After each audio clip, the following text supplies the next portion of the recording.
Por el mismo Cristo, nuestro Señor. Amén. Amén. En nombre del Padre, del Hijo y del Espíritu Santo. Amén.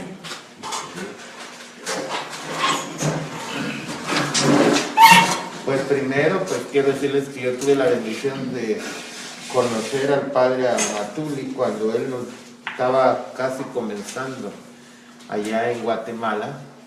Él dio un curso a sacerdotes y laicos por medio de una organización que se llama Eventos Católicos, que ellos tienen una radio y pues él estaba comenzando en este proyecto, ¿verdad? Era el primer país que él iba fuera de México, fue a Guatemala, porque Guatemala es un país que en el año 2000, cuando él fue, estaba una meta de los protestantes, que ellos decían que querían ser el 60% de la población de Guatemala iba a ser protestante y el 40% católico. Esa era la meta que ellos tenían. Entonces, el padre Amatuli llegó para instruir a los católicos de Guatemala para que no sucediera eso, porque pues teníamos un presidente que era protestante y estaba favoreciendo la religión protestante. Entonces, fue una buena estrategia porque en ese curso asistieron como unos 150 líderes, incluyendo sacerdotes y laicos. Y después de ese curso, pues lo más que llegaron los protestantes fue el 40%. Y ellos querían el 60%, pero no llegaron al 60% y se quedaron en el 40% de la población. Quiero recordarles que Guatemala es el centro para formar a los pastores protestantes de todo Centroamérica. Entonces hay un instituto, se llama Seminario Bíblico Centroamericano. Y ahí se forman los pastores por 3 meses. Nada más 3 meses y ya los lanzan a formar las iglesias. Entonces, y ellos van desde Guatemala, El Salvador, Honduras, Nicaragua y Costa Rica. Entonces, ahí está en una de las avenidas céntricas de Guatemala, está ese instituto y están formando pastores continuamente. Entonces, la meta es de abarcar todo Centroamérica. Lo interesante es que estas sectas vienen todas de aquí de Estados Unidos. Muchas de ellas son de Texas y otras son de California, ¿sí? Como uno es el Verbo, se llama una de las iglesias muy extendidas, otra de Ebenezer y muchas bautistas, ¿sí? Y por supuesto los pentecostales también, que ustedes saben que los pentecostales es el grupo protestante que va creciendo más últimamente, ¿ya? Pues por las manifestaciones exteriores del Espíritu Santo. Entonces la gente anda buscando eso, pero han hecho estudios que lo que ha detenido a los pentecostales en Estados Unidos y en América Latina es la renovación carismática católica. Así que todos los que critican a los carismáticos están bien equivocados. Ellos son los que han sostenido a que muchos católicos no tienen que salir afuera, lo encuentran dentro de la iglesia. Entonces, yo pienso que es bueno que ustedes se formen, porque pues yo me doy cuenta que aquí también tienen mucha influencia protestante, aquí viendo que hay muchas iglesias aquí casi en cada esquina, ¿no? Entonces tienen ustedes que responder, y muchas de estas iglesias ahora ya tienen pastores hispanos, entonces ya traen su propio pastor de español. Las iglesias bautistas tienen en inglés y en español, tienen servicios en los 2 idiomas. Entonces por eso es tan importante que conozcan mucho de nuestra fe, para poder defenderlo en una forma negativa o atacando, nada más conociendo bien nuestra fe, para hacer que un católico, como el padre dice, ¿verdad? Católico ignorante es un seguro protestante. Entonces, una persona que comienza a dudar en su fe es lo que están más listos para irse con los protestantes, ¿sí?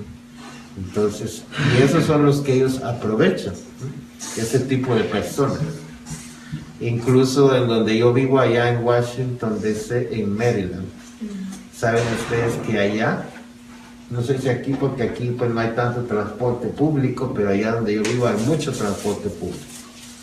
Y en ese transporte, pues a veces se suben los protestantes, a veces están en las paradas de los buses con su información. Y unos que yo miro que son muy agresivos, y que el padre Amatuli nos decía a nosotros que son muy peligrosos porque no son cristianos, son los testigos de Jehová y los mormones. Esos son los peores de todos los protestantes, porque ellos no son ni cristianos, porque no creen en la Santísima Trinidad. De todas las sectas, pues las otras por lo menos creen en la Trinidad, pero estos dos grupos son los más delicados, los testigos de Jehová y los mormones. Los testigos de Jehová ahora tienen una campaña muy agresiva, como yo les digo, en los buses y en el metro, por lo menos de allá de Washington, donde yo estoy. En cada parada del metro ponen un stand con literatura. En Phoenix fue donde yo vi que también ya lo están haciendo, también ahora que vengo de Phoenix, allá me di cuenta que las paradas ya están teniendo ellos esos stands. ¿Saben ustedes que los testigos de Jehová y los mormones le pagan un día de trabajo a las personas? O sea que para que ellos puedan ir, según ellos, a evangelizar, que en realidad es proselitizar, porque es agarrar miembros para su iglesia. Entonces la estrategia que tienen es que ellos pidan un día de trabajo libre y ellos les pagan ese día de trabajo. Entonces cuando los miran ahí ustedes que están en una parada del bus todo el día, les están dando un salario por ese día de trabajo para la iglesia. Y eso lo reciben por supuesto de los diezmos que reciben. Por eso les digo para que sepan pues que es una campaña proselitista. Y pues sus revistas son muy coloridas. Quiere decir que tienen mucho dinero para pagar esas revistas, ¿no? Si ustedes ven esas revistas de la Atalaya que ellos tienen, pues son muy atractivas. Presentan artículos actuales de situaciones actuales que están sucediendo en el mundo, con figuras atractivas, con imágenes y cuadros de colores.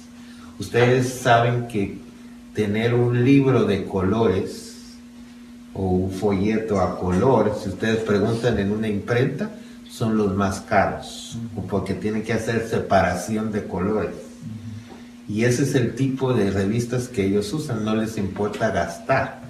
Incluso ellos tienen una imprenta en Nueva York, que se llama, en una torre grande, se llama Watchtower, los testigos de Jehová. Y ahí producen toda su literatura. Pues ellos tienen su propia Biblia, que unos libros son los de la iglesia y los otros son los que ellos se han inventado. Y los mormones tienen otro libro que se llama el Libro del Mormón, que se le inspiró según al pastor Smith, que es el fundador de ellos. Pero lo interesante es que ninguno de esos grupos, como yo les digo, creen en la Trinidad. O sea, creen que solo existe el Hijo de Dios, y los testigos de Jehová le ponen más importancia, por supuesto, al Padre, por esos testigos de Jehová, del Dios Padre. Y los mormones creen que el Hijo salió del Espíritu Santo, pero no creen en el Padre. Entonces ahí se dan cuenta y lo pueden ver en su literatura. Entonces, y como es tan atractiva, ponen dibujos y la gente los atrae por medio de eso. Entonces por eso un curso como este es muy importante para ustedes, defender su fe. Y ahora lo estoy transmitiendo live también porque les puede servir a alguna persona lo que yo estoy compartiendo, de las personas que me siguen a mí en las redes sociales. Y yo pienso hay que utilizar todos los medios y sobre todo pues para instruir a los católicos. Entonces, pues ustedes van a recibir esta enseñanza de acuerdo a este libro, ¿verdad? Diálogo con los protestantes. Entonces, vamos a ver, Cristo fundó una sola iglesia. Si ustedes tienen su libro, van a ir a la página número 15. ¿La tienen? Entonces, ahí tienen ustedes una cita bíblica que para mí es una de las más importantes que ustedes pueden encontrar en la Biblia, y creo que esta cita es tan importante que se la pueden aprender casi de memoria, ¿no? Mateo 16, 18, que dice: y ahora yo te digo, tú eres Pedro, y sobre esta piedra edificaré mi iglesia. Entonces por eso dice, tú eres Pedro. ¿Y qué quiere decir Pedro? Piedra, ¿verdad? Entonces Jesús fundó su iglesia hace casi 2000 años, ¿verdad? En realidad la iglesia surgió en Pentecostés. Cuando vino el Espíritu Santo se inició la iglesia. Jesús comenzó a tener un sueño de que iba a hacer una iglesia. Y esta es la primera vez que directamente habla Jesús diciendo que Él quiere una iglesia. Pero se dan cuenta que dice mi iglesia, y está ahí en mayúscula porque es importante, mi iglesia, no mis iglesias. Entonces, la división en iglesias que actualmente existe no es querida por Dios. Entonces, por eso es que no podemos fundar otras iglesias. Entonces, Jesús ya fundó su iglesia hace más de 2000 años. Y nosotros debemos tener ese deseo de pertenecer a la iglesia hasta que muramos. Entonces, puede ser que otros tienen otros deseos. La mayoría de estas sectas tienen deseos económicos. Son formadas por motivos económicos. En muchas ocasiones no son motivos religiosos, son motivos económicos. Y muchos de estos pastores, estoy hablando que se forman en 3 meses y ya a los 3 meses ya los lanzan para ser pastores. Lo único que hacen es que les enseñan ciertas citas bíblicas con una sola interpretación. Entonces no saben los pasajes que están antes de ese versículo ni los que están después, por eso predican solo de lo que ellos saben. En cambio, pues la Iglesia Católica, pues tenemos una enseñanza muy completa, ¿verdad? Solo para decirles que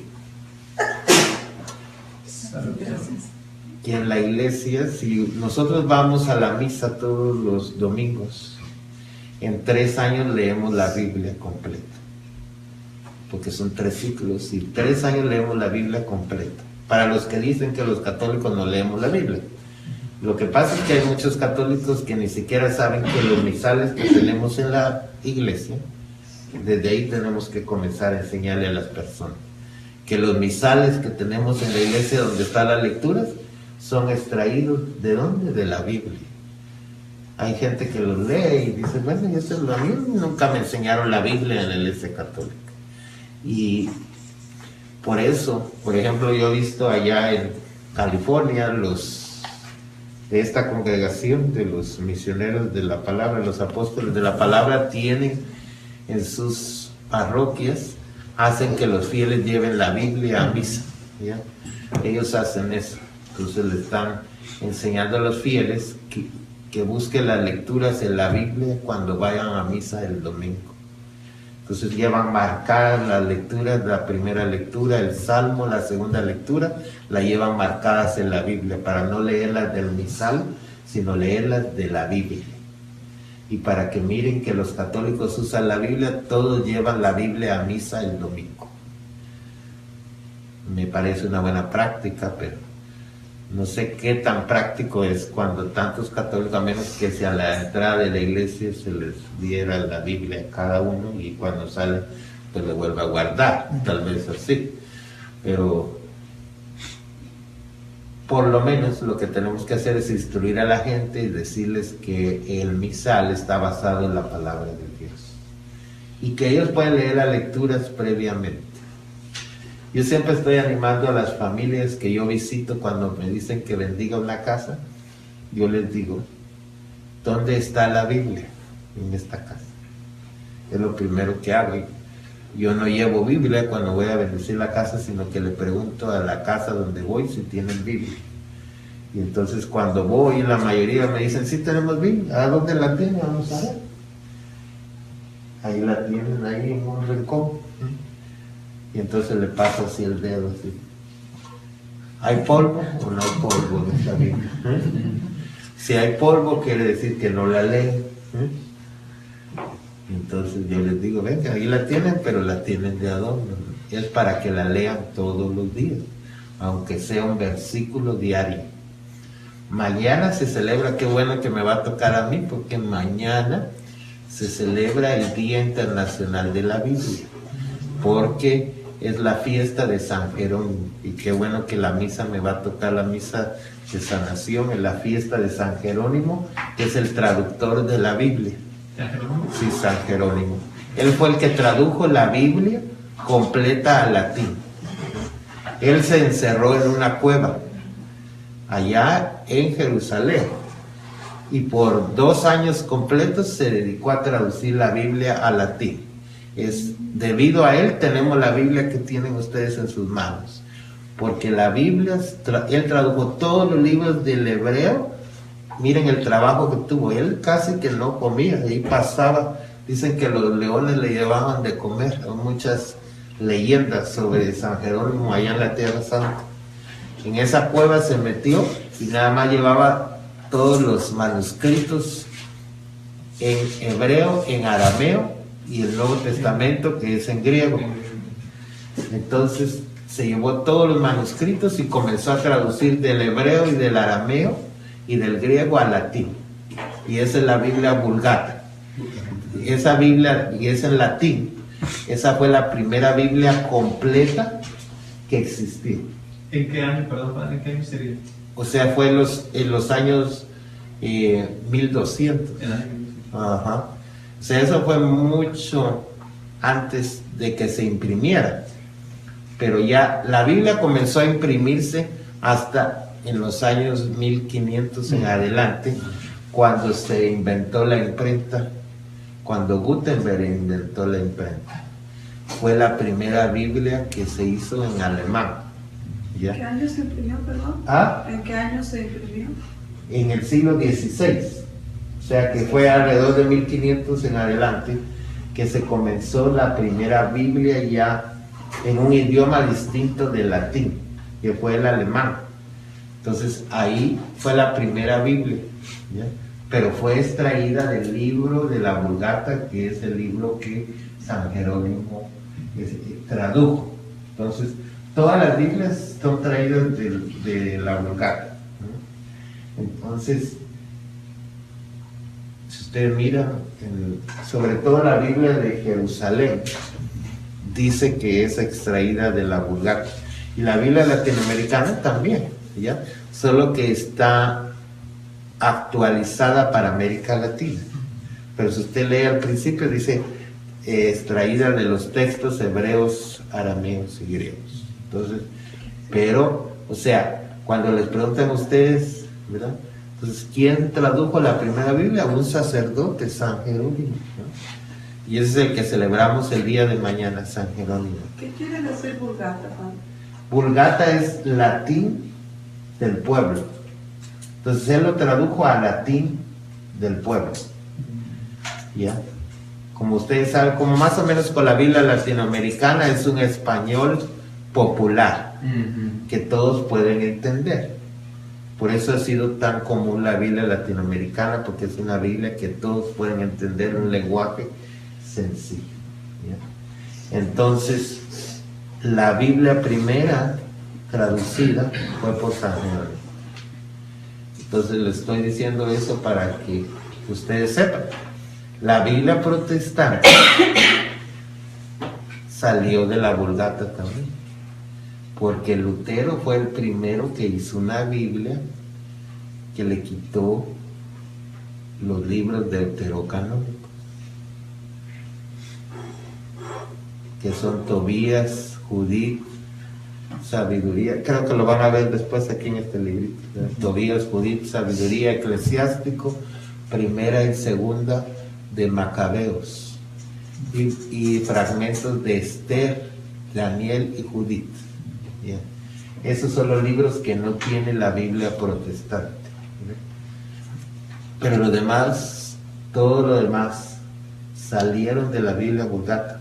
Y lo que hizo Lutero fue nada más quitar esos libros y publicó una Biblia, primera protestante. De ahí salió la Biblia que usan los protestantes actualmente. Cuando esa Biblia en alemán se tradujo al inglés, y es la Biblia que usan los protestantes, que se llama Reina Valera. Esa Biblia fue, digamos, extraída de la Biblia que hizo Martín Lutero. Entonces, y saben ustedes que Martín Lutero era un monje agustino, o sea, era un sacerdote agustino. Y pues ahora en estos días, precisamente en el mes de octubre, también ustedes saben que Lutero fue excomulgado por la Iglesia Católica después de que hizo esa división. Pero ahora el Papa Francisco le va a quitar la excomunión. Va a ir en estos días a Suiza y Alemania y va a quitar la excomunión a Lutero. Y lo va a hacer en la manera de que él quiere que los luteranos sigan más dialogando con la Iglesia Católica. ¿Y por qué lo va a hacer? Porque en realidad lo que hizo Lutero estaba bien. O sea, también Juan Pablo II dijo que si Lutero se hubiera quedado en la Iglesia Católica, hubiera seguido luchando por todos esos principios que él quería renovar la Iglesia. Tal vez lo que está haciendo el Papa Francisco hoy estuviera brincando de alegría Lutero de lo que ahora está haciendo el Papa Francisco, porque eso era lo que quería, una iglesia pobre, sencilla, ¿verdad?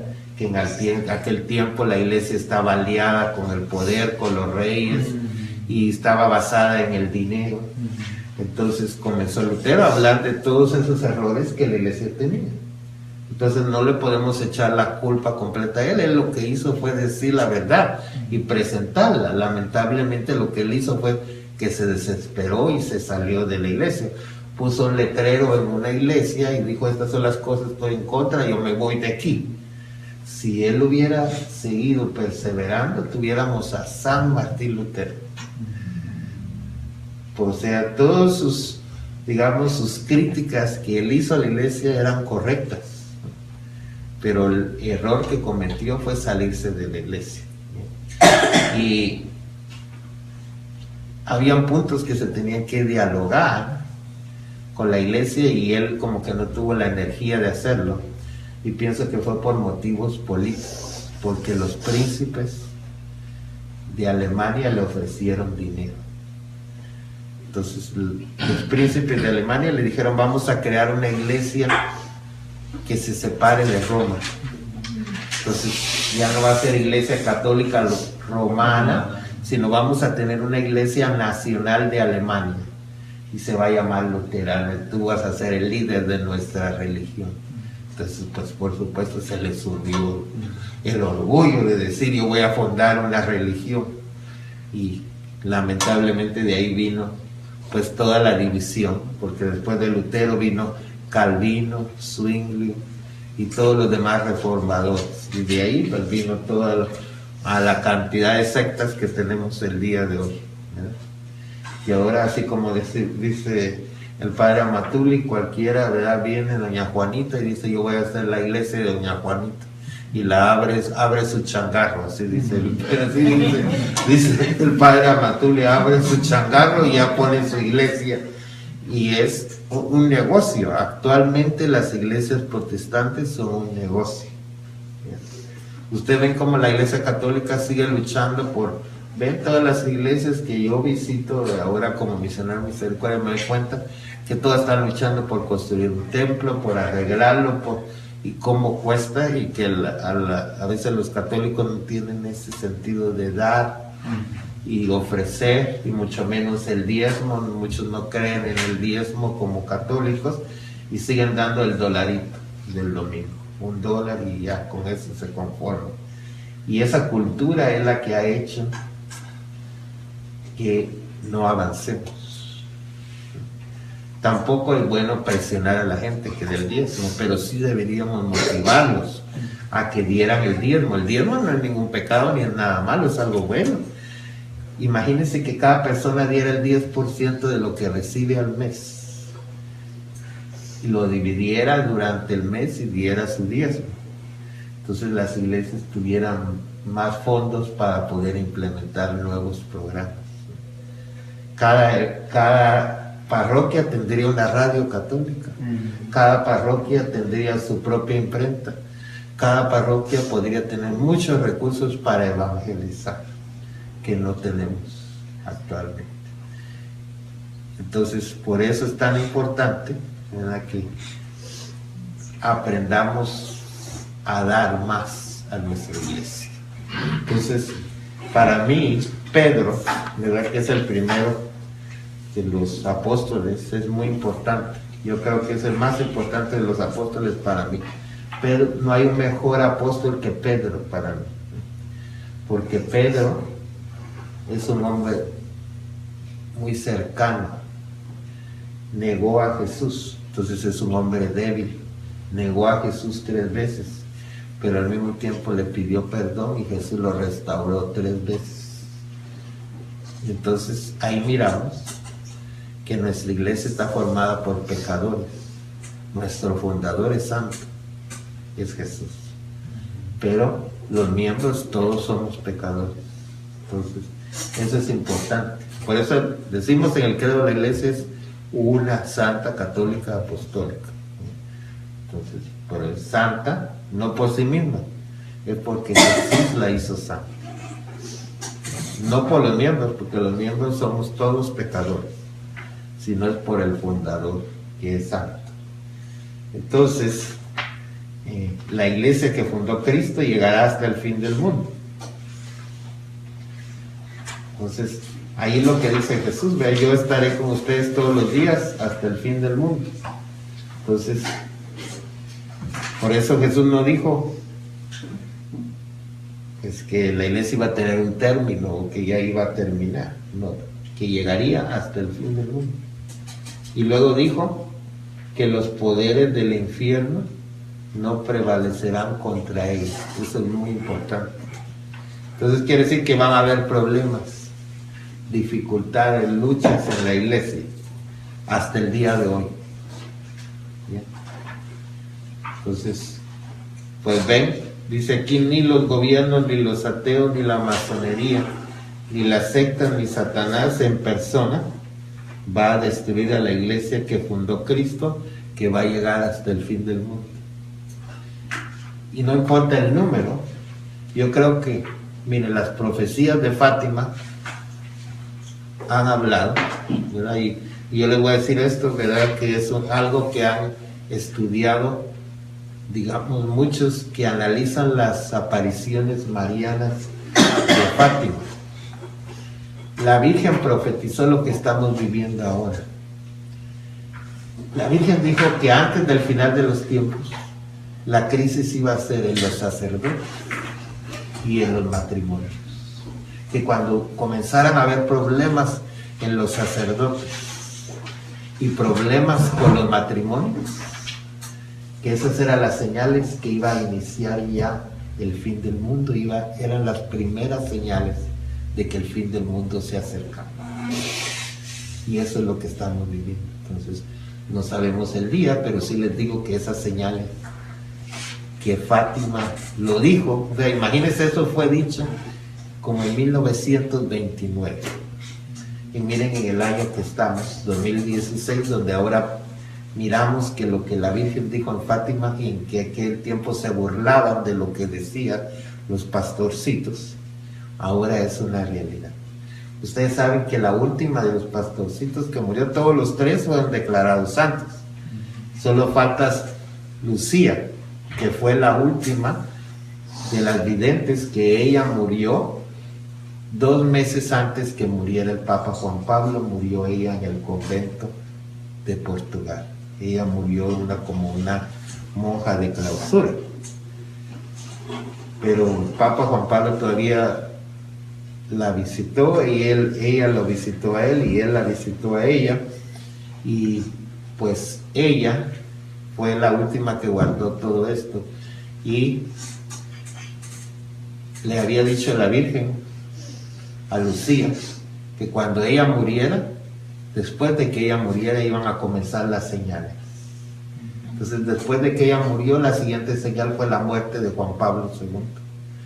Y después de la muerte de Juan Pablo II, se desató el escándalo de los sacerdotes en Boston. Y de ahí, pues, todo lo que hemos vivido ahora. Y ver lo que ahora, a lo que estamos llegando ahora de los matrimonios del mismo sexo, pues ahí estamos viendo que no solo está atacando el demonio a los sacerdotes, ¿verdad?, con la crisis del abuso sexual, pero también está tocando los matrimonios, al creer que ahora ya el matrimonio no es solo entre hombre y mujer, sino entre hombre, hombre y mujer y mujer. Y no solo Estados Unidos, ahorita esa corriente ya se extendió a México. Ya saben ustedes que el presidente está impulsando el matrimonio igualitario entre hombre y hombre y mujer en México. Y ven que se han hecho manifestaciones a favor de la familia en México, pero todo Centroamérica ya va en eso mismo, ya de Guatemala, Salvador, Honduras, Nicaragua, Costa Rica, Colombia, Ecuador, Paraguay, y así va. O sea que esto no se detiene, el mal y Satanás va a seguir atacando la familia. Y eso no es todo. Van a venir tiempos en que la gente va a querer casarse con los perros y con los gatos y con los animales. A eso es lo siguiente que va a venir, ¿no? Entonces dense cuenta que la degeneración se está extendiendo. Y esa era una de las señales que Fátima estableció. Luego les voy a hablar del año de la misericordia, por ser yo un parte de Misionera Misericordia. Sor Faustina dijo, miren lo que dijo ella, que iba a haber un año de misericordia. Ella lo miró en una visión con Jesús, que iba a haber un papa que iba a establecer un año de misericordia. Pero ella dijo, tengan cuidado, después del año de la misericordia vendrá el juicio. Y solamente los que aceptaron la misericordia en el año de la misericordia van a entrar a cuando venga Jesús. Y los que rechazaron el año de la misericordia, pues esos no van a poder entrar. Como el arca, ¿se acuerdan ustedes? El arca de Noé. Que Noé comenzó a construir el arca y todos se burlaban de él, ¿verdad?, que estaba construyendo aquella arca. Y la iglesia también es como la nueva arca, ¿no? Pero en esa arca solo entra, fíjese, al final de los tiempos, así dice la profecía de Fátima, va a haber una división entre la iglesia, que ya la estamos mirando. La división va a ser en esto: un verdadero católico, tanto sacerdote como laico, van a haber sacerdotes a favor del Papa y en contra del Papa, sacerdotes a favor de la Virgen María y en contra de la Virgen María. Entonces los que van a entrar va a ser el pequeño resto de Israel, que van a ser nada más los sacerdotes y laicos que son fieles al Papa y a la Virgen María. Esos son los que van a poder llevar la gran tribulación. Van a comenzar tragedias para toda la humanidad. Yo no les voy a meter miedo, pero yo les tengo que hablar de esto, porque esto ya muchos lo están hablando. Yo he estado estudiando todo esto. O sea, después del 20 de noviembre de este año, que termine el año de la misericordia, vamos a comenzar a ver, y ya la estamos viendo, muchas señales en el cielo, pero van a haber unas señales sorprendentes en el cielo y en la tierra, que solamente los fieles las van a poder interpretar. Solamente, ¿no? Y esas tragedias van a incluir muchas cosas en el cielo, en la tierra, en el mar. Entonces, y en muchos países. Y lo interesante va a ser que las personas que se van a salvar son las personas que son fieles, no les va a pasar nada, como pasó con el arca, ¿verdad? Que los que estaban dentro del arca se salvaron. Así va a pasar con los católicos y los que creen en Dios, en la Virgen María y en el Papa. Esos van a perseverar hasta el final. La gran tribulación ya comenzó. Ya asesinaron a un sacerdote. En Francia, celebrando la Eucaristía, le cortaron la cabeza al frente de sus fieles en Francia. Y eso acaba de pasar hace 2 meses, el padre Jacques. Y ese padre también, pues, él ya había dicho, y eso lo hicieron los musulmanes, y eso está comenzando esa persecución, pero ya en Palestina, ya los católicos están huyendo, en Siria, en Afganistán, en Pakistán, hay muchos católicos perseguidos. Pues en México dos Ajá, sí, sacerdotes también. han sido... También hay varios asesinados en otros países, pero digamos, directamente por su fe. O sea, que mueran por su fe. Por su fe, ok. O sea, porque estos son, por ejemplo, el padre Jacques ya es considerado un padre mártir por la fe, ya porque murió defendiendo la fe católica.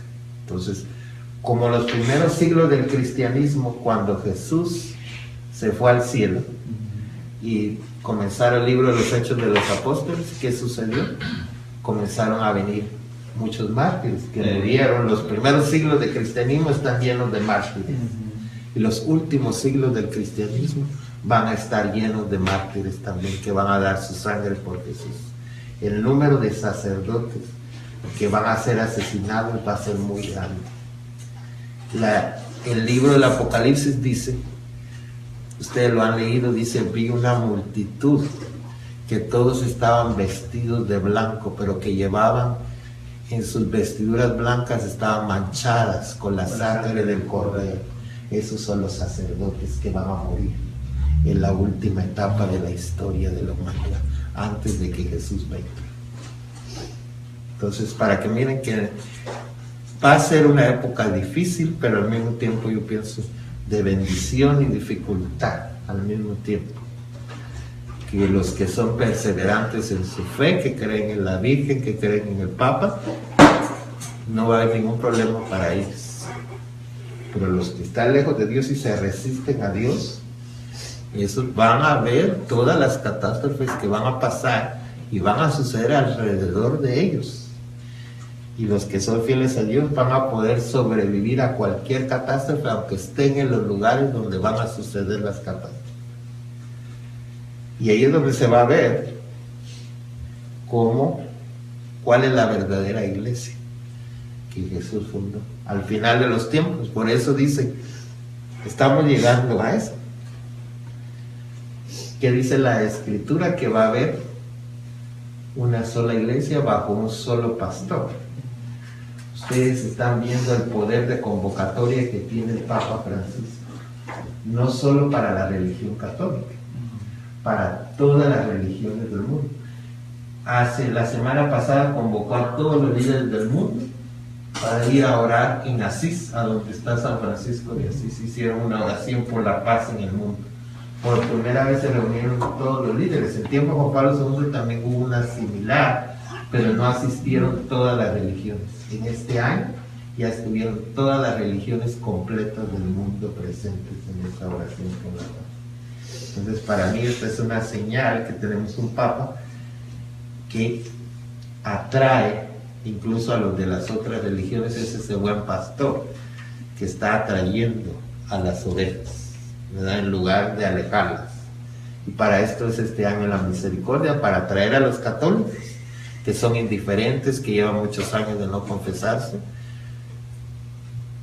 o que han sido ofendidos por sacerdotes, por jerarcas de la iglesia. Entonces Jesús dijo esto que estamos viendo: los poderes del infierno entonces no van a prevalecer contra ella, pueden comenzar a atacar a la iglesia católica. Muchas organizaciones han querido destruir a la iglesia católica y no lo han logrado a lo largo de la historia de la humanidad, y no han podido, hasta el día de hoy ni lo podrán, ¿Por qué? Porque Jesús dijo, yo estaré con ustedes todos los días hasta el fin del mundo. Y para mí esta es una profecía muy grande. Y para mí está en el Santísimo Sacramento. Cuando Él dice, yo estaré con ustedes todos los días hasta el fin del mundo, para mí me refleja de que Él está presente en el Santísimo Sacramento del altar.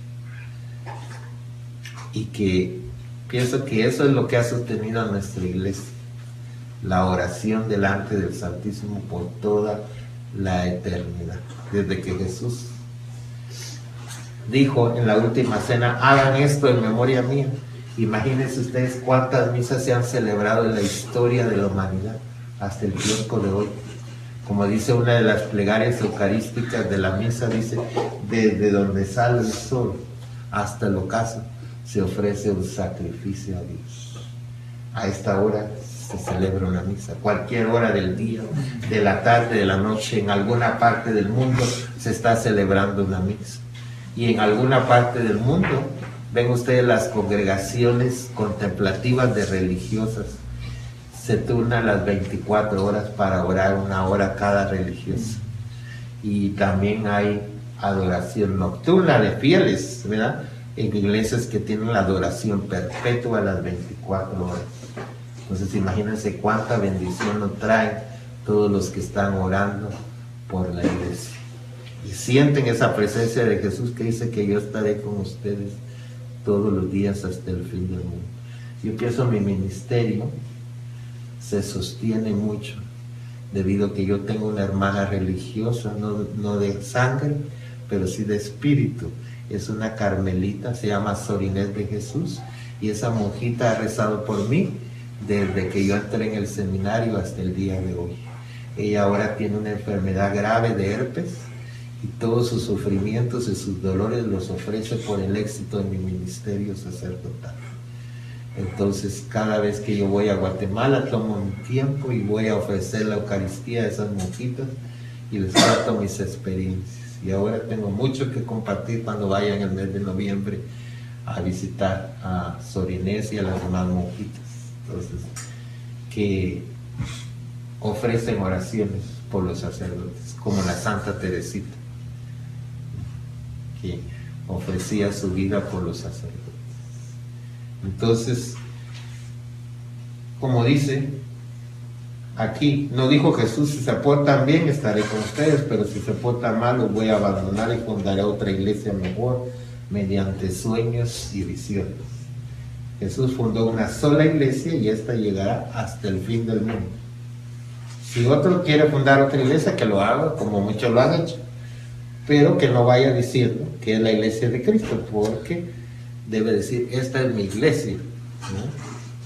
Entonces, tanto Lutero como Calvino, como Zwinglio, como todos los demás fundadores de religiones y de sectas, las han fundado personalmente. Pero la Iglesia Católica es la única que persevera hasta el fin de los tiempos, hasta el fin del mundo.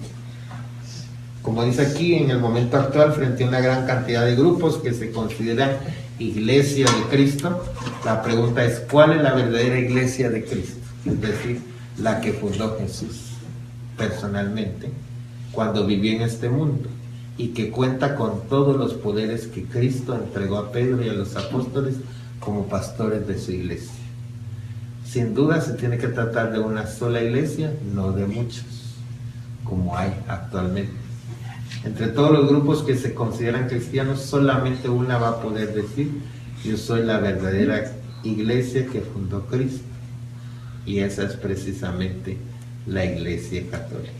Entonces, porque la Iglesia Católica arranca de Jesús, la única que puede demostrar que viene desde los apóstoles, ¿ya? Por eso es apostólica, viene de los 12. Saben que es tan bonito nuestra Iglesia Católica que cada obispo del mundo se puede hacer como una genealogía para ver de cuál de los 12 apóstoles pertenece. ¿De verdad? Sí. Se puede hacer ese estudio Y entonces, por ejemplo, el obispo que me ordenó a mí, hicieron el estudio que viene del apóstol San Juan. Entonces, a mí, el obispo que me ordenó viene de la línea del apóstol San Juan. Ajá. Y así, cada obispo pueden hacer el estudio y llegan a descubrir las raíces de cuál de los 12 apóstoles viene cada obispo. Porque ven que para que haya una ordenación de un obispo, ¿qué es lo que hace? Otro obispo le impone las manos a ese obispo cuando lo ordenan de obispo. A mí ya me ha tocado ir a las ordenaciones episcopales, son muy preciosas. Y pues le pone la mano el obispo, ¿no? Y están otros 2 obispos presentes, 1 o 2 más, para ser como testigos. Pero solamente uno es el que le pone la mano al nuevo obispo. Y ese que le pone la mano al nuevo obispo, de ahí es el donde se asegura que viene la sucesión apostólica, que viene desde los apóstoles. Y eso no se ha roto. Miren, imagínense, desde el tiempo de los apóstoles hasta el día de hoy, no se ha roto la sucesión apostólica.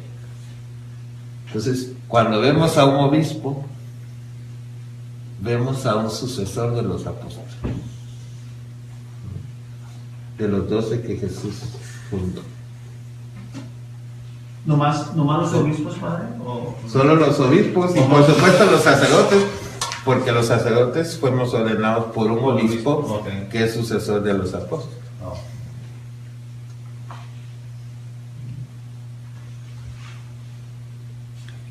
Entonces, la iglesia arranca de Jesús y de los apóstoles, ¿verdad? Entonces, por eso todos los demás grupos de hermanos separados, ¿verdad? Pueden decir que tienen 100 años, 200, 300, 400, 500, lo que sea. Pero nunca pueden decir que es la iglesia que fundó Jesús. Entonces, podemos establecer en qué año se fundó cada iglesia, ¿verdad? Y creo que hay ¿qué página está? Página 339. 339 está toda una lista de 339 a la 334. 339, sí. ¿De la 339 a la cuál? A la 344. 344. Pero yo lo que quiero es la lista de los papas. Oh, de los papas, página 342. 342 a la 345. 342. Y ahí está nada más hasta Benedicto XVI. Ustedes agréguenle ahí 266 Papa Francisco.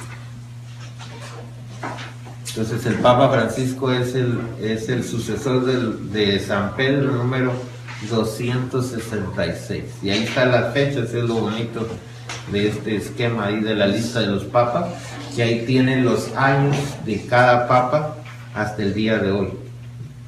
Si le da vuelta para estar hasta 265. En la página 345. Ajá. Llega hasta el número. Sí, por eso 265. Yo estaba diciendo que falta el 266 que le deben agregar ahí, que es Papa Francisco. Agréguenle ahí. En este libro está el Padre Papa. Ya en el nuevo ya lo tienen. Sí, sí. Ya aparece el 266. Ah, ok. Ya. ¿Ya ve lo que hizo? Ya ven por qué van a tener la última. Hace más. Ajá, sí. Entonces ahí miran ustedes la lista cuando les pregunten, ¿verdad? Entonces, incluso es algo bonito ver cuando yo nací quién era el Papa, ¿verdad? Entonces, en tiempo de qué Papa nací yo. Es un buen ejercicio que pueden hacer ustedes. En el caso mío, yo nací en el tiempo de Pablo VI, porque nací en el año 67, ¿ya? Entonces en mi vida ha habido Pablo VI, Juan Pablo I, Juan Pablo II, Benedicto XVI y el Papa Francisco, ¿ya? Una nota personal que les voy a decir. Y tal vez con esto voy a concluir por si tienen preguntas, ¿verdad? De todos los papas, yo digo, pues el Papa Francisco es al que yo he tenido más cercanía, con el que Dios me ha bendecido más. Primero, pude asistir al fin del año de la fe, que fue un año que convocó el Papa Benedicto, pero que él renunció en el mes de marzo, ¿verdad? Hace 3 años. Y entonces ya le tocó al Papa Francisco en el mes de noviembre clausurar el año de la fe. Y yo estuve en la ceremonia en la fiesta de Cristo Rey, donde se clausuró el año de la fe. Ya fue el Papa Francisco, que tenía nada más unos meses de ser Papa. Luego me tocó asistir para la canonización del Papa Juan Pablo II y transmitir para la radio uno de mis sueños que yo llevé a cabo, que yo quería desde niño. Yo le decía a mi mamá, un día yo voy a transmitir en la radio del Vaticano. Y ese sueño de niño se llegó a cumplir gracias a la bendición de San Juan Pablo II, al cual yo conocí por 3 veces y me tocó desde niño, ¿verdad? La primera vez que llegó a Guatemala yo ya estaba en el seminario menor. La segunda vez yo ya estaba en el seminario mayor. La tercera vez que lo miré, me tocó mirarlo en Denver antes de entrar como misionero. Y todavía lo vi la última vez en Los Ángeles y ya como sacerdote. Y pues, pero todo fue desde lejos de alguna manera. Pero con el Papa Francisco me ha tocado muy cercano, y sobre todo en este último año de la misericordia, hasta hablar con él y hasta ir en el mismo avión con él. Todo eso esa ha sido mi bendición, porque voy a cumplir 15 años de sacerdote el 15 de diciembre. Y fui ordenado el 15 de diciembre del año 2001. Y para mi aniversario, ¿verdad? Prácticamente este año todo ha sido mi regalo completo de ser misionero de misericordia enviado por el Papa Francisco, y poder visitar tantas comunidades de Estados Unidos, y el otro mes que voy a ir a México también. Entonces, para mí es mucha bendición. Y voy a concluir en North Carolina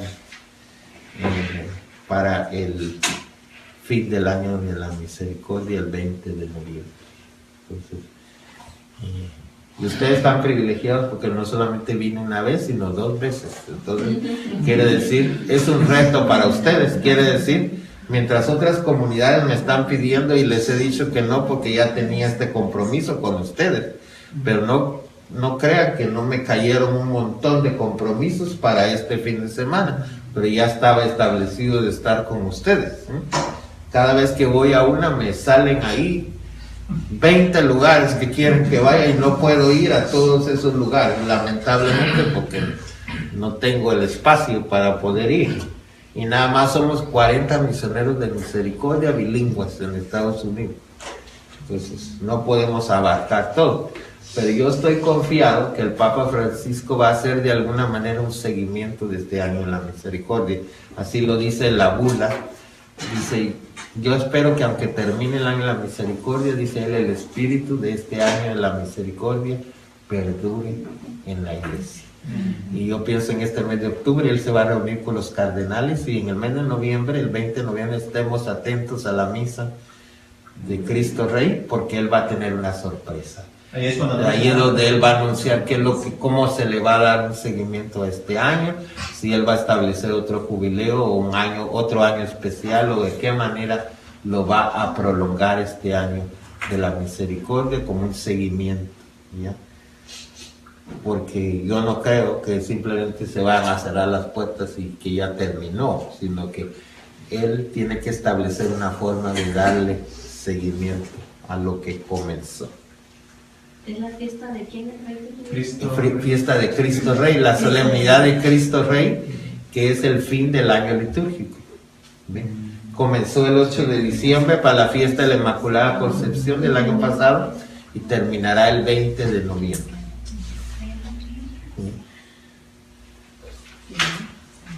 ¿Preguntas, comentarios con eso para concluir? Vamos a celebrar el 15 de diciembre, porque es el Ajá. día de mi cumpleaños. Ya ves. Ya me llevo a estar hablando con usted. Y Muy usted bien, tiene ahora que ya hablar sabes conmigo. que el día de tu cumpleaños es el día de mi ordenación Sí, también. No se le puede olvidar, ¿no? Ya, no se le puede olvidar el regalo, ¿verdad, padre? Nos damos regalos mutuamente. entonces.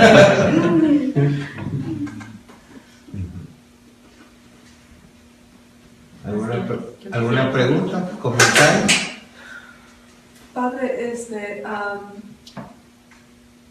año el padre Juan me puso a mí como representante de la Iglesia Católica en un grupo, en un concilio de iglesias Ajá. al cual yo pertenezco. Sí. Entonces, ha habido como cosas así en la comunidad que se escuchan y que se dicen que un católico no puede convivir o ir a otra iglesia porque eso es pecado, porque no está bien o porque... y yo en mi entendimiento, especialmente mirando todo lo que ha hecho el Papa Francisco, que él está conviviendo con nuestros hermanos separados, que los llama hermanos, Sí, claro. ¿verdad? Sí. No me siento ni ofendida ni mal y yo sigo conviviendo con estas personas porque las quiero mucho, porque son gente cristiana y buena. Sí. Entonces, Está bien, sigue con tu tarea, aunque sea difícil y que te critiquen. Al Papa lo criticaron también. Un domingo se fue a sentar a una iglesia pentecostal porque tiene un amigo argentino que es pentecostal.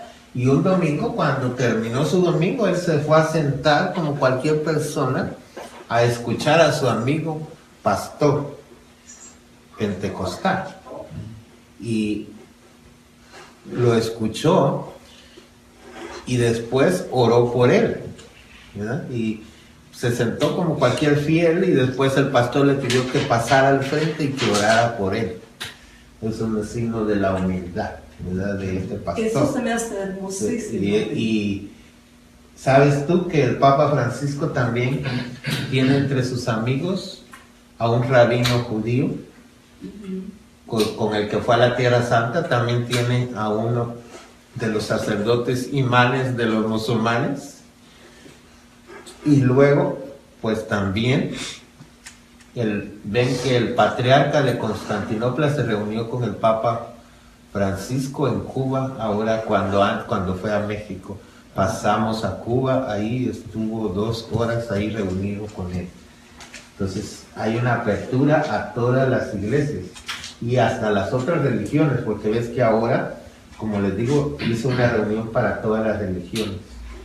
Saben que en las audiencias del Papa de los días miércoles han llegado personas que son budistas, musulmanes, de los de Hare Krishna, imagínense, de Hare Krishna y de todas esas religiones orientales, y ellos han llegado a apreciar, dice, el mensaje de unidad que está dando el Papa Francisco y están de acuerdo con el jubileo de la misericordia. O sea, ellos dicen que esta idea que el Papa tuvo del jubileo de la misericordia es una de las más grandes de la historia de la Iglesia, en la cual hasta, pues yo pienso que los protestantes tienen miedo, porque ellos saben que incluso van a haber varios de los protestantes, como ya me ha sucedido en este año, que han regresado a la Iglesia Católica en este jubileo de la misericordia. Entonces, hay que buscar la unidad. Y por supuesto, quien trabaja por el ecumenismo siempre va a ser criticado. Pero el ecumenismo está animado por el Concilio Vaticano II. Hay un documento. Eso no quiere decir que nosotros vayamos a comulgar con las ideas de ellos. Yo, por ejemplo, yo puedo asistir a un culto protestante, pero si a mí me toca ir a ese culto protestante, si ellos ofrecen comunión, yo no puedo comulgar porque yo no comulgo con las ideas de esa iglesia. Porque no hay consagración. No hay consagración tampoco, o sea, y ellos tampoco pueden comulgar en una misa católica, ¿ya? Por más cristianos que sean. ¿Por qué? Porque no solo están comulgando con el cuerpo de Cristo, sino en la Iglesia Católica creemos que comulgamos con todas las enseñanzas de la Iglesia Católica. Entonces, por eso, para recibir la comunión, se requiere que la persona acepte todo lo que está en el credo de nuestra Iglesia.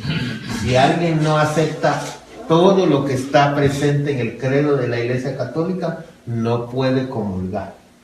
Ese es el motivo por el cual un luterano, un anglicano, un episcopal puede participar en una misa católica, pero no puede comulgar.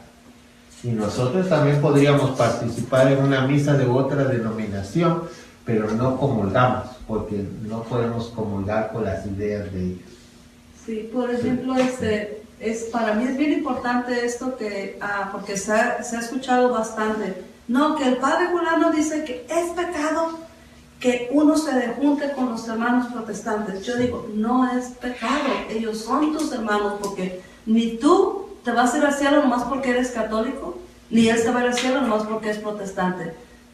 Tú te vas a representar como hijo de Dios aquí en la tierra con tus acciones. Pero eso tampoco quiere decir que yo no conozca mi fe y que diga que, como algunas personas dicen, ¿verdad? Es lo mismo ir a un curso bíblico entre los testigos de Jehová o de los mormones o bautistas que uno católico. No. Entonces, eso es muy claro, ¿verdad? Que yo debo recibir enseñanza dentro de mi iglesia. No voy a ir a buscar enseñanza ni porque estos testigos de Jehová y mormones te ofrecen llevarte curso bíblico a tu casa semanalmente.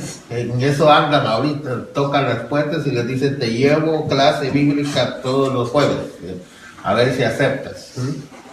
Y hay muchos católicos, ¿verdad?, ignorantes que caen en las redes de esas sectas. Entonces hay que distinguir entre iglesias y sectas. Claro. ¿Okay?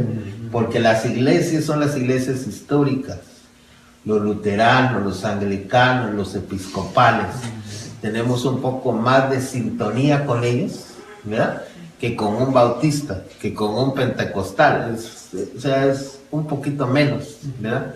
Es como en una familia, ¿verdad? No es lo mismo los hermanos de papá y mamá que los segundos hermanos, ¿verdad? Aunque vengan del mismo papá, ya es diferente. Así también las iglesias, ¿verdad? Y mientras más degeneración en el tiempo hay, menos autenticidad hay en esa iglesia.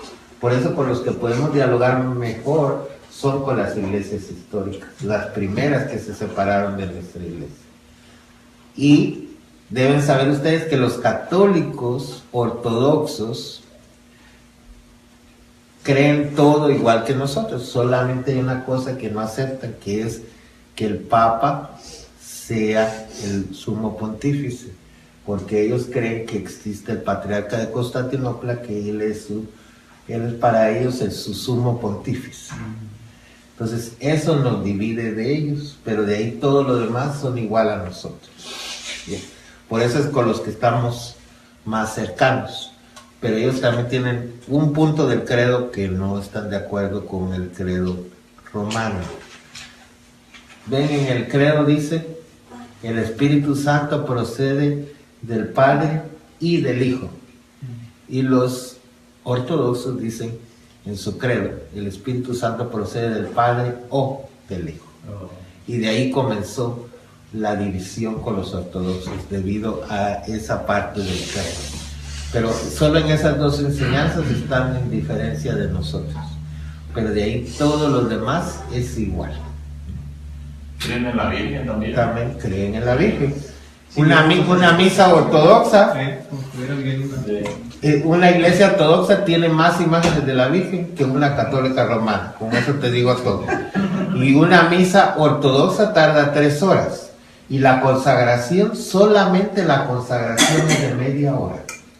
Hay adoración cuando se consagra el cuerpo de Cristo y hay adoración cuando se consagra la sangre de Cristo. En silencio permanecen las personas por más de media hora. ¿Ah? Uno sí podría acumular. Sí, el derecho canónico dice que si vas a un país donde no encuentras una iglesia católica romana y hay una iglesia ortodoxa, debes preferir esa iglesia a cualquier otra iglesia. ¿Me entiendes? Es la única con que habría una excepción en que nosotros fuéramos a comulgar, porque es como decir que es como casi como un hermano gemelo, ¿no? Solamente que un poquito no aceptó 2 puntos, pero de ahí todo lo demás está igual. ¿Ya? E incluso lo que pasa es que los ortodoxos creen que el patriarca de Constantinopla y el patriarca de Roma, que es el Papa, que son iguales los dos, que son hermanos. Entonces, no están tampoco tan mal, ¿verdad? Pero porque aceptan al Papa, solo que no lo aceptan como sumo pontífice, sino como un hermano del patriarca de ellos. ¿Ya? Ya nomás por no decir. Sí, claro. Por eso es que el Papa, en las ceremonias del Vaticano, ¿se han dado cuenta ustedes que siempre está el patriarca de los ortodoxos o la representación de la Iglesia Ortodoxa en las ceremonias en el Vaticano? Sí. Así que muchas gracias por compartir con ustedes. Y Padre, una pregunta cortita. Estoy estudiando ahorita, enfocándome mucho en leer la Biblia y estoy mirando tanto el número 7. Y yo sé que el número 7 tiene un significado. Yo sé que tengo que buscarlo en el diccionario y lo voy a encontrar pero dije, ay, no me lo voy a preguntar, Padre. El número 7 es símbolo de plenitud o que está completo o de perfección. Ok, símbolo de plenitud. De plenitud. Que algo está completo y algo es perfecto. Okay. Por eso los 7 sacramentos. Ajá, 7 sacramentos, Ajá, 7 potestades, 7 iglesias, 7... Y los 7 ángeles, todo eso. Estoy leyendo bastante de todo eso y me encanta, entonces yo sé que tenía... Entonces el 7 es un símbolo de plenitud y que algo está completo. Perfección, O perfección también se puede decir, sí. Ok, gracias. Por eso en el Apocalipsis habla mucho de las 7 iglesias, las 7 iglesias. Está el mensaje a las 7 iglesias. Las 7 iglesias. Que decir a todas las iglesias. Y cada... Cuando Jesús dijo, ¿cuántas veces debemos perdonar? 70 veces 7. Lo que quiere decir, 7 es la plenitud. Y si digo 70 veces 7, quiere decir para siempre. Que no puede haber una vez que no pueda yo perdonar. Ajá, sí. Gracias, me encantó. Yo dije en cuanto Sí. Padre, hay una persona que ella es testiga de Jehová y siempre con la insistencia de ellos, pero al final ella tiene la intención de que alguien de la iglesia vayamos, que porque ella se hizo testiga de Jehová porque le echa la culpa a su mamá, que no le enseñó, y a la iglesia, que no sé qué tanto, y dice que porque ella no sabe, dijo, a mí díganme en la Biblia. Ella quiso venir a predicarme a mí, y no sé su intención, pero al final de cuentas dijo, quien sea, si tú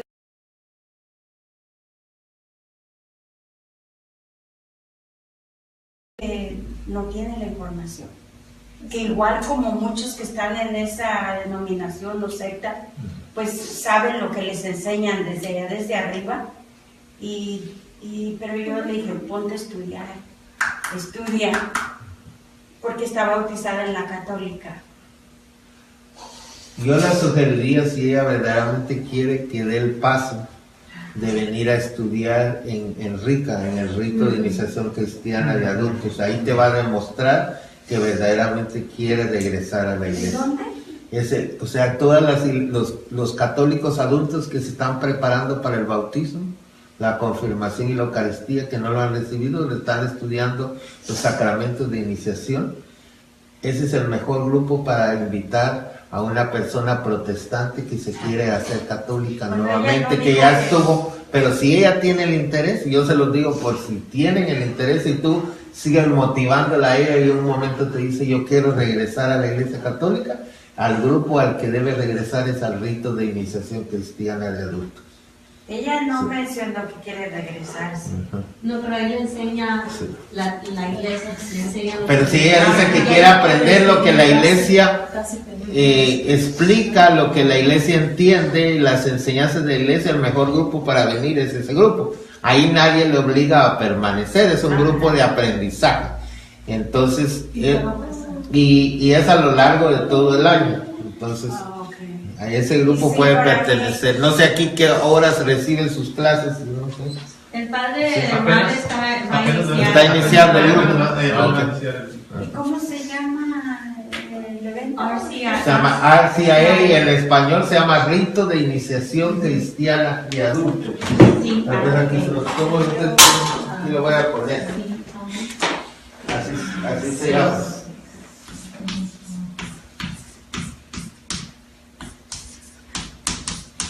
Todas las iglesias deben tener esto después del Vaticano II. Rito de iniciación cristiana de adultos.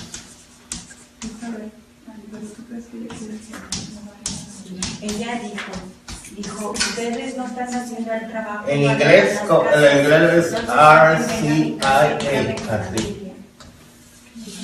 Pero es el Tiene mismo ignorancia. significado. Ajá. Vino conmigo. Y tiene unos libros muy bonitos, entonces los que son catequistas, si ustedes quieren comenzar, yo diría que apoyen a su párroco. Algunos de ustedes, pues, de este curso, serían ideal que unos de ustedes fueran catequistas para los adultos de este grupo que va a iniciar. Sería ideal que de este grupo surgieran los catequistas para esto. ¿Cuándo empieza, Rubén? No va a empezar el padre Roger. Hay una lista de las personas que quieren o que conozcan personas que quieran saber más sobre la Iglesia Católica. Ya empezó la lista el fin de semana pasado y también el padre Saúl tiene otra lista en español. El padre Ron lo va a hacer en inglés y el padre Saúl lo va a hacer en español. ¿Y no sabes cuándo?